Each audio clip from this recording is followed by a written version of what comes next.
Amerika Birləşmiş Ştatları artıq 50-dən çox ölkədən Vaşinqtonun tətbiq etdiyi idxal rüsumlarının azaldılması və ya ləğv edilməsi ilə bağlı danışıqlara başlamaq üçün müraciət alıb. Bunu Ağ Evin Milli İqtisadi Şurasının rəhbəri Kevin Hassett deyib. Buna paralel olaraq Vaşinqton Rusiya ilə bağlı idxal rüsumlərini tətbiq etməyib. Hassett bildirib ki, Prezident Trump bu mövzunu Ukrayna üzrə sülh danışıqlarına mane olmamasını istəmir.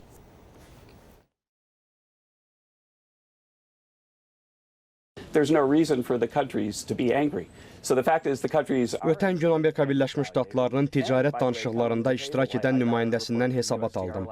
Bildirildi ki, 50-dən çox ölkə Prezident Donald Trumpa müraciət edərək gömrük rüsumları ilə bağlı danışıqlara başlamaq istədiyini ifadə edib.